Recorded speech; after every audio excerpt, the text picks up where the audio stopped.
Bienvenue sur Top Invest, la chaîne des top d'investissement. Ici, on parle essentiellement d'entreprises de qualité.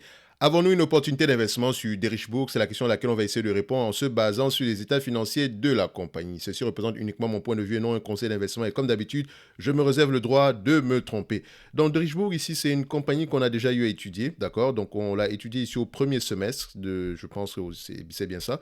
Donc, il y a 2 mois ici.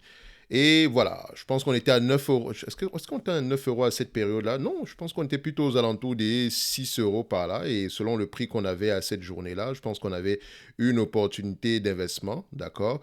Et voilà, on va essayer de voir à peu près ce qui s'est passé au niveau du troisième trimestre ici, parce qu'elle a publié ses résultats financiers. Donc, notamment, ce sont les premiers résultats, je pense bien, après l'acquisition de Ecor. D'accord. On va essayer de voir ici ce qu'il en est. Donc, j'ai pris un article ici qui résume à peu près tout, parce que si je reste uniquement au niveau des états financiers, en fait, la vidéo sera très longue pour rien du tout. Parce que techniquement, les choses les plus importantes, en fait, c'est ce qui est écrit ici. C'est pas juste les chiffres, en fait. En fait, c'est l'ensemble de tout ce qui est là. Parce que je vous ai tout dit, quand vous regardez un rapport financier, posez-vous la question, qu'est-ce qui s'est passé? Pourquoi est-ce que cela s'est passé et à quoi s'attendre à court terme? Qu'est-ce qui s'est passé généralement? Vous allez voir sur la croissance des revenus, etc. Blablabla. Mais pourquoi est-ce qu'on a une croissance des revenus? C'est ce qui nous intéresse en fait, en réalité. Donc, et à quoi s'attendre à court terme? Donc, ce sont les perspectives, d'accord? Donc, sur ce document, si vous avez l'ensemble des informations ici, au niveau de perspective, c'est à quoi s'attendre ici à court terme, moyen terme, ok? Donc, je vais aller directement sur l'article qui vient ici du journal Les Échos Investir. Donc, on va le lire rapidement. Le spécialiste du recyclage de métaux industriels de Richebourg a publié mercredi des résultats en hausse au titre de son exercice 2021-2022, clos en fin septembre grâce notamment à l'acquisition de son concurrent Ecor qui a permis de compenser une baisse des volumes de recyclage. Très important, donc on vous annonce déjà que les volumes de recyclage ont baissé. Donc, si les volumes de recyclage ont baissé, pourquoi est-ce qu'on aura des... Enfin, normalement, ça a un impact négatif sur les prix, sur le chiffre d'affaires, etc. D'accord? Donc, baisse du volume de recyclage. Pour compenser cela, il faut généralement regarder, voilà, la hausse des prix. D'accord? On continue. Pour l'ensemble de l'exercice écoulé, le groupe a réalisé un bénéfice net de 237,6 millions d'euros en hausse de 36,6% sur un an. Son résultat opérationnel courant a progressé de 34,5% à 353 millions d'euros et son chiffre d'affaires a augmenté de 45,9% à 5,28 milliards d'euros. Attention, ça ne veut pas dire que c'est la croissance, non, c'est l'acquisition des corps qui fait ceci, qui a permis d'avoir ce genre de chiffres-là. Donc, on ne s'emballe pas très vite. Ce qui aurait été bien ici, c'est de comparer période après période en intégrant déjà les résultats des corps à la période précédente. D'accord? Donc, c'est mieux de les comparer comme ça, surtout quand vous faites une acquisition. Donc, on se comporte comme si on avait fait l'acquisition il y a un an afin de pouvoir voir les véritables résultats. Parce que ça, c'est trompeur. Si quelqu'un n'est pas, enfin, si quelqu'un ne perd pas attention, il va se dire, ah ouais, croissance magnifique. Non, ça, c'est grâce à l'acquisition. C'est pas mauvais. Je ne dis pas que c'est mauvais, mais voilà, on ne s'emballe pas. La branche de services à l'environnement qui organise la collecte et le recyclage des métaux ferreux et non ferreux a vu son chiffre d'affaires croître de 57,9% à 4,33 milliards d'euros, et essentiellement grâce à l'intégration des corps. D'accord, raison. Cette hausse masque cependant une baisse des volumes, notamment pendant la deuxième partie de l'exercice en raison du ralentissement économique et de la hausse des coûts de l'énergie. Ok, ralentissement économique, hausse des coûts de l'énergie. Hausse des coûts de l'énergie touche qui? Moi ou bien mon client final? C'est la question que moi je me pose. À qui est-ce qu'on vend nos produits? Donc, les raisons, c'est le ralentissement économique, hausse des coûts de l'énergie. D'accord? Donc, c'est surtout les volumes qui sont... Enfin, pas surtout, il faut prêter attention aux volumes ici. Au-delà de la croissance du chiffre d'affaires qui est impacté positivement par l'acquisition d'un concurrent.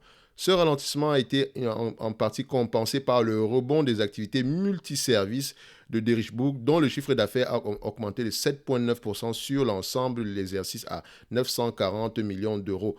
Donc, vous remarquez ici que le segment multiservice ici, je ne pense pas que Ecor ait eu un impact significatif dessus. OK? Donc, on peut se dire ici qu'on a une croissance à peu près à ce niveau-là. La reprise des activités aéronautiques, tant services externalisés que travail temporaire, explique l'essentiel de cette progression. Donc, on vous dit pourquoi est-ce que ça a progressé. Donc, a indiqué Derichebourg. Donc, la baisse des volumes se poursuit en 2022-2023. Donc, ici, pour l'exercice en cours, l'activité du groupe devrait rester contrastée.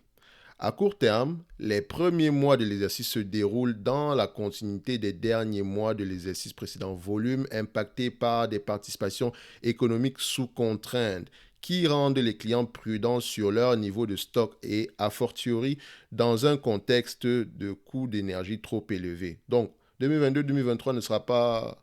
Ça sera une année de transition, on va le dire comme ça, une année à peu près contrastée, parce qu'on s'attend à avoir à peu près une année difficile, surtout au niveau du segment métaux, je pense que c'est métaux ferreux et non ferreux, d'accord. Donc, dans l'activité multiservice, le chiffre d'affaires devrait continuer à progresser et avoisiner le milliard d'euros. Bonne nouvelle.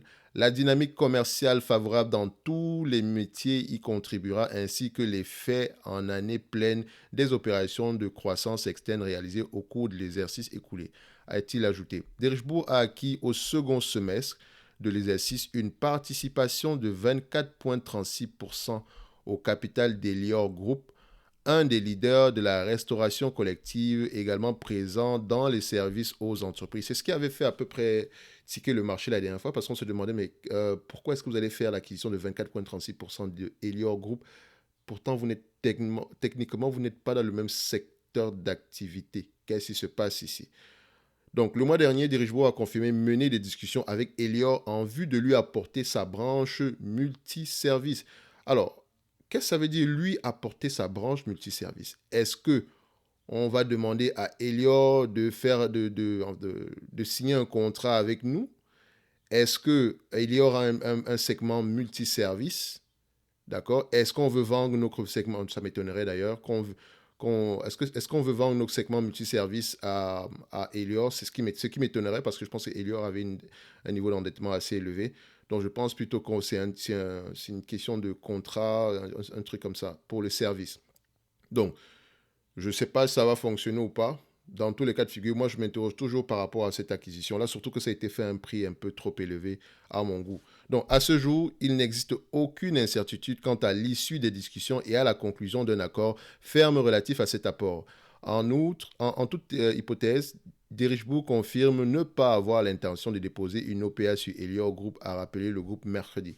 Donc, pas d'intention de déposer une OPA sur Elior Group. OK. C'est parfait. Donc, on apprend ici que le segment multiservice se comporte bien. Il y a de fortes chances que cela continue l'année prochaine. On apprend également que le segment métaux ferreux et non ferreux s'est bien comporté en termes de chiffre d'affaires, mais uniquement grâce à l'acquisition des corps et que les volumes sont en baisse et que ces volumes-là seront sans doute en baisse l'année prochaine, notamment par rapport à la hausse des coûts de l'énergie, d'accord, et à l'environnement macroéconomique, d'accord.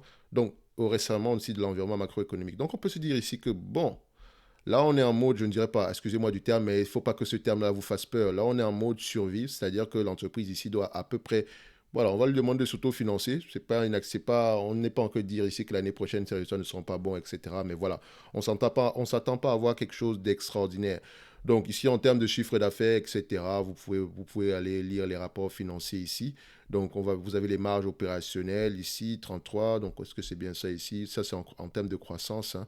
Donc ce qui aurait été bien ici, c'est si on faisait à peu près les marges ici pour voir si est-ce qu'il y a un impact. Par exemple, si je fais 237 millions ici, donc 2, 3, 7 divisé par le chiffre d'affaires 5 milliards 267 divisé par 5 milliards 276, ça donne ici au total 4,49% et je multiplie ça un peu par ce qu'on avait l'année précédente pour voir si on avait le même niveau de marge. Donc ici, oui, on avait même sensiblement plus élevé que ça. Donc on peut se dire ici que on a toujours nos marges de 4% et plus, d'accord? Rappelez-vous que sur la dernière vidéo ici, parce que là, on va commencer à parler d'évaluation. Ici, ce qui est également important, c'est de prendre en considération la dette. Donc, quand on prend ici emprunt et dette financière, plus emprunt et dette financière, ici, ça, c'est le passif capitaux propres. Ici, ça, c'est le passif non courant. Donc, on prend ça, 807 millions, d'accord, au 9 septembre. Au 30 septembre, plus le 160 ici, ça fait combien? On est à peu près à 968, d'accord? 968 ici, moins la dette nette, d'accord? Dette nette ici, enfin, moins le cash net. On a un cash net ici de 323 millions, donc ça, on est aux alentours de 600 millions par là, 640 millions par là en termes de dette nette. Donc, c'est important, pourquoi? Parce que ça nous permet de voir l'évolution de cette dette nette-là. Donc, par rapport à la dernière vidéo ici, si on se rappelle bien, je vais rechercher mon petit papier jaune ici, il apparaît à ce niveau. Oui, on avait une dette nette à peu près à ce niveau-là. Un nombre d'actions, est-ce que le nombre d'actions a augmenté ou a diminué? Je pense qu'on est à peu près au même niveau ici. Donc, ce qui va se passer, c'est que je vais rester sur la même valorisation que la dernière fois. Je sais qu'on a des revenus plus élevés, etc., mais je vais me limiter là. On va attendre ici de voir comment se comporte le premier semestre ici, mais on a déjà une bonne information comme quoi la période actuelle est bonne. On a des revenus plus élevés que ça. Ici, on avait 4 milliards 800. Là, sur les 12 derniers, on est déjà sur à peu près à 5 milliards et poussé avec des marges de 4,47%. Donc, en regardant ici, on peut se dire que bon, on sous-évalue un tout petit peu cette compagnie-là, mais de toutes les façons, à payer 10 fois les bénéfices, enlever la dette ici, je pense que, comme je vous l'avais dit la dernière fois, que c'était déjà assez très très bas ici. So, dans tous les cas de figure, en date d'aujourd'hui, je pense que la compagnie, on sera toujours une valorisation aux alentours de entre 8 euros à 10 fois les bénéfices et 11,67 € à 13 fois les bénéfices. Donc, on reste toujours ce qui représente à peu près une opportunité d'investissement ici. D'accord? Donc, ce n'est que mon avis. Ça ne veut pas dire qu'on achète l'action ici parce qu'on a dit que c'est une opportunité d'investissement. Ça veut juste dire qu'on va creuser en profondeur pour essayer d'avoir une vue d'ensemble de l'activité même de Richebourg. D'accord? So, ceci n'est que mon avis. Concernant le dividende ici, voilà, ce dividende-là, il est safe. OK? Il n'y a aucune. Je pense ici ils l'ont mentionné également. Si je ne me trompe pas, dividende, où est-ce que ça... OK. Donc, dividende ici, où est-ce qu'il est? OK. Donc, comme ça, le ministre propose à l'Assemblée générale le versement d'un dividende de 0,32 € par action, donc représentant 21% du résultat net revenant aux actionnaires en faisant ressortir un rendement de 6,3%. Ce qui veut dire que si elle vous reverse ici 21% de ce qu'elle gagne, d'accord, donc 6 points, et le 21% de ce qu'elle gagne représente 6,3%. En réalité, si elle vous reverse la totalité de ce qu'elle a gagné, vous aurez un rendement aux alentours de 30%. Mais est-ce que c'est véridique cette affaire-là? On va encore vérifier ça ici. Donc, parce que quand on regarde ça, je vais aller au niveau des états financiers ici. Donc, de Richebourg, on va chercher à peu près la capitalisation boursière actuelle. Donc, on va regarder le market cap en date d'aujourd'hui. Market cap, où est-ce qu'il se situe? Market cap, je cherche cette information-là. Alors, voilà, 808 millions. OK. Donc, rappelez-vous qu'on a à peu près 4 milliards 800 ici en termes de revenus, même si c'est plus haut en date d'aujourd'hui. On avait pris 4% de ce montant-là. Ici, on le divise ici par la capitalisation boursière ici, qui est aux alentours de 880 millions d'euros, donc divisé par 8, 0. On aura aux alentours de 21%. Donc oui, le 30%, je pense que c'est ça. Attention, quand je dis 30% ici, c'est par rapport au revenu actuel, parce qu'on vous a dit que c'est 4,5% sur un revenu, 4,5% à peu près sur un revenu de 5 milliards et poussière. Donc, si vous distribuez la totalité des free cash flow en termes de dividendes, vous aurez un rendement de 21-22% par là. D'accord? Mais n'oubliez jamais qu'il faut toujours prendre en considération la dette, parce que la dette ici est aux alentours de 600, on va dire ici 630 millions plus 880, d'accord? C'est 1 milliard 510. Donc, si on divise 1, 9, 2 divisé par 1 milliard 510, ça donne ici un rendement de 12%. Donc, ce qui est toujours assez intéressant ici. Donc, je pense que Elior représente une opportunité d'investir. Sur le plan quantitatif, c'est intéressant.